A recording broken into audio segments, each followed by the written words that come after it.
Upside Haunts.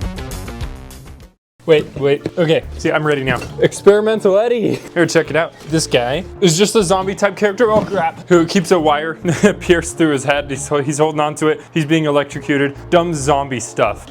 But I enjoy this animatronic. I've seen him only in the theme the year that he came out. I haven't seen him anywhere outside of that. So it'll be pretty cool to see it in my own home. Anyways, let's get to let's unbox it. Looks like he is one of those props that has a wooden base. Very strange and unusual. Usually it's like just metal bars as a base, but this is just a wooden platform. I mean, if it works, it works. Got some clothes with wires sticking out. The arm that holds one of the wires. Second arm. Ah, here's his head. Okay. Oh, this actually looks better in person than I thought it would. Look at this I don't know, the detail looks nice, especially around the mouth looking all wet. And the eyes actually looking straight for once. Unfortunately though, on a downside, this guy's face is made of latex, or at least I think it is. It's either latex or vinyl. I would rather it be plastic just in general anyways. But wait a minute, you can see print lines on this guy, like 3D print lines. Wait, let me try and zoom into a spot where you can see it right here. You can see on his nose some like layer lines going up to the tip of it. That's the same with below his chin, just kind of like all over, like below this eyebrow right here. That's strange. Is this a prototype?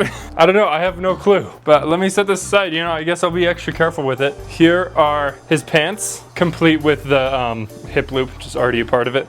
The chest piece. His two wonderful shoes, and finally we have his mechanism and control box, and you know, all the stuff for a functioning and healthy animatronic. Okay, time to push this aside, and we'll get to building this guy from the legs up. It's going very fast, very easy.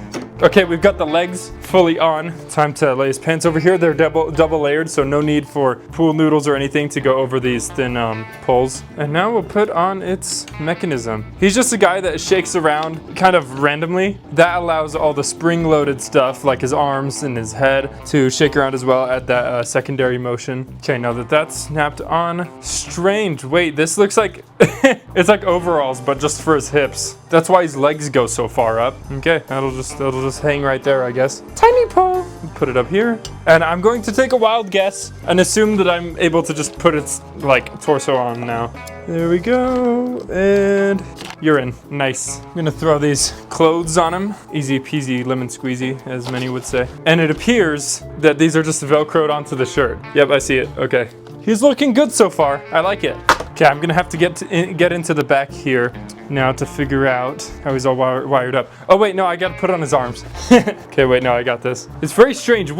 This is like a different connection that I've like ever seen before. And it's attached to a spring, of course. Good for everything wobbling around, moving very fluently. I love it when animatronics have secondary motion because it always improves the movement of a prop, or at least the appearance of it while moving. It just looks very smooth. There's no like Velcro thing to open up his back, so I gotta just like look inside from the bottom. It is so inconvenient. Okay, I give up. I gotta open up his chest again. This is annoying. Okay, there we go, found it. Cause like the fact that you can't open up his back along with the strange and unusual like arm connection there, it's not a good mix. It's like, I don't know where it should be or how it should be connected.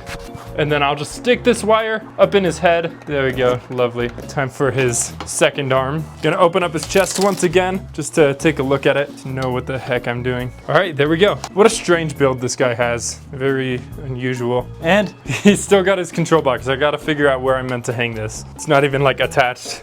Don't worry, have patience. Just connecting all these wires. It's getting there. Okay, I believe I have everything connected correctly. I'm just gonna plug this bad boy in.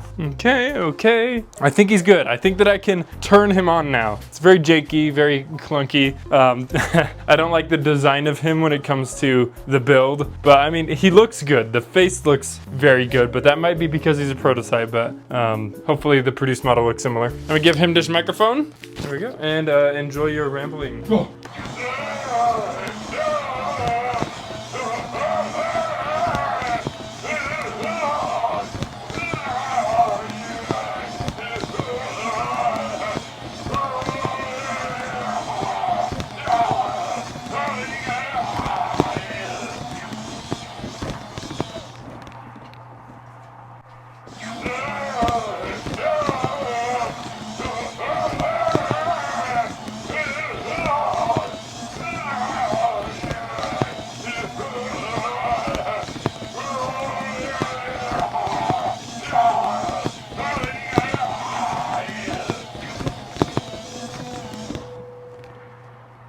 Okay, wait, let me turn him off, or turn down the volume. Okay, we're good now. Give me my microphone. Okay, thank you. Oh, wow.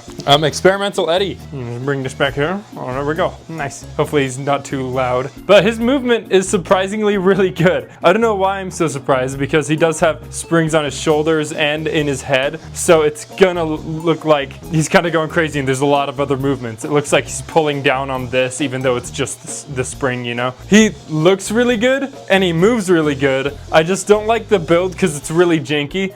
You would have to I'm worried about him actually pulling out this bit here, and things like that you'd want to glue or tape or do something to it, but that would make it hard to put away again. But with a little bit of customization, I think that he is a prop that's worthy of being in like a pro haunt, which is really high praise, but in like the right setting, in a dark room or something. He's got lots of lights to him, looks like he's being electrocuted, a very realistic and fluid movement. That's all you really need. Just add some extra detail and make sure to glue and screw everything together so that it doesn't pull itself apart. But I would keep this set up for as long as it functions. His speaker is a bit quiet though, unfortunately. That's a downside to him. So the two downsides to him, a minor one being the low volume. The audio quality is good though. And then the second one is his setup and just general like build. It doesn't feel stable. And his mechanism is entirely made of plastic, which isn't a good sign. But from the outside, you know, as long as he functions, his movement is very good. So that kind of makes up for a lot of things. It just doesn't feel like he'll last very long. But anyways, I like him a lot. He was sold for $200, which I think he does technically only have one movement, but it portrays as a lot more because of all the springs. You know, I think he's pretty much worth that, or like a little bit less, maybe 150. But yeah, I love when things have secondary motion with the springs that make it look like there's more movement that he's having as a consequence to his main single movement that he actually has. It adds a lot to an animatronic, and for very little cost. Anyways, that's all for this video, and thank you to Halloween Hunter for letting me borrow this animatronic, and I will see you in the next video. Bye bye!